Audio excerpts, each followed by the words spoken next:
से और भी आपकी राय वो ये कि आपको क्या लगता है कि क्या पीटीआई चेयरमैन को अगर तो कल फैसले में रिहाई मिल जाती है, अगर हम ये फ़र्ज़ कर लें, तो जो साइफ़र केस है वो भी अब आगे बढ़ा है, फिर 9 मई के हवाले से भी उनको नॉमिनेट कर दिया गया है मुल्ज़िमान में।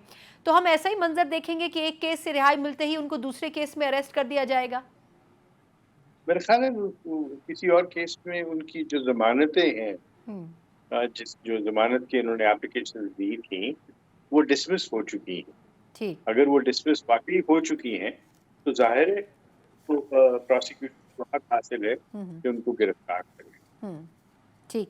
अच्छा, लास्ट क्वेश्चन सर, आपके ख़्याल में ये जो 3-4 बड़े केसेज़ हैं, एक तोशाख़ाना के हवाले से तो चल रहा है, लेकिन ज़्यादातर लोगों की राय ये थी कि इसमें जो पीटीआई की लीगल टीम थी, उन्होंने सही तरीके से इस केस को टेक अप नहीं किया और प्रोसीड नहीं किया, वरना वो शायद इस केस से निकल सकते थे। सर, एक तो आपके ख़्याल में ये केस, फिर साइफ़र के हवाले से जो केस है, उसका फ्यूचर शायद मिलिट्री कोर्ट्स भी हो सकते हैं, फिर तीसरा 9 मई के हवाले से केस है। आप इन तीनों में से सबसे ज़्यादा लीथल केस किसको समझते हैं, जो पीटीआई चेयरमैन के लिए खतरनाक हो सकता है?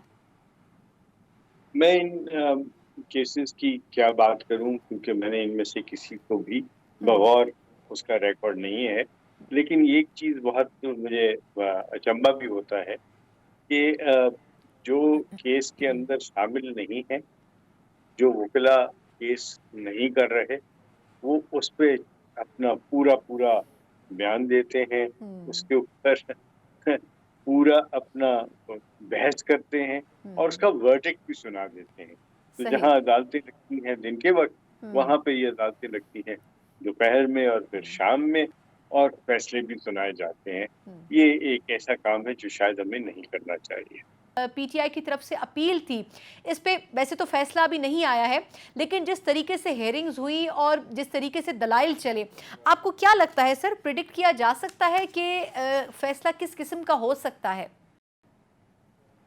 देखिए, जो हियरिंग हो रही है वो अपील पे नहीं है, वो है कि क्या सेंटेंस को सस्पेंड किया जाएगा। वो उसके अंदर एक हुँ, एप्लीकेशन है और उसपे हमने उसको सस्पेंशन सस्पेंशन ऑफ सेंटेंस की हुँ, एप्लीकेशन कहा जाता है। उसमें मेरिट्स ऑफ द केस की बात नहीं होती, लेकिन जो नज़र आ रहा है कि वो अ, उसके ऊपर भी बात हुई है। जब ये फैसला आया था उस वक़्त भी जब मुझसे पूछा गया तो मैंने यही कहा था कि जब कोई सज़ा 5 साल या 5 साल से कम हो, तो हमारे मुल्क में जो जूरिस्प्रूडेंस डेवलप हुई है, जो हमारे मुल्क में रवायात हैं और जो नज़ीर मौजूद है, हुँ, वो ये है कि ऐसे मामलात में जो सेंटेंस है उसको सस्पेंड कर दिया जाता है। लेकिन सस्पेंशन ऑफ सेंटेंस का ये मतलब नहीं है कि कन्विक्शन भी खत्म हो जाए।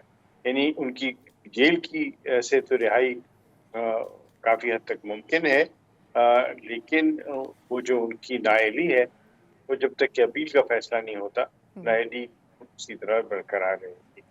हुँ, तो ये तो उस केस की है, और ये कबल-अज़ीं होगा कुछ भी इसके ऊपर कहना, हुँ, सिर्फ़ हम स्पेक्युलेट कर सकते हैं। कल तक फैसला आ ही जाएगा, लेकिन जो हियरिंग हुई है, उसमें ना सिर्फ़ ये कि इस्लामाबाद हाई कोर्ट में हियरिंग हुई है, बल्कि सुप्रीम कोर्ट ऑफ पाकिस्तान में भी वो मामला जो हुँ, है, उसकी बाज़गश्त सुनाई दी गई। और जिस तरीके से कोशिश की जाती रही है ओवरऑल करने की इस्लामाबाद हाई कोर्ट के जजेस को, क्योंकि सिर्फ चीफ जस्टिस ही नहीं, उसमें दूसरे जज साहिबान भी हैं, और ये तक कहा गया कि जी वहाँ से उसको ट्रांसफ़र ही कर दिया जाए, हुँ, बिल्कुल। क्योंकि उनको हुँ, इस्लामाबाद हाई कोर्ट के ऊपर ही हुँ, हुँ, शायद पूरे कोर्ट के ऊपर उनको हुँ, जो है किसी किस्म ऑब्जेक्शन का, थी। बिल्कुल। जी हाँ, हुँ, उनको ऑब्जेक्शन है हुँ, और उनको कोई हुँ, उसके ऊपर एतबार नहीं है। हुँ, तो दिस इज़ ये हम देख रहे हैं, और जितनी भी मज़म्मत की जाए इस मुहिम की, जो बिलख़ुसूस अदलिया के बारे में है, हुँ। वो कम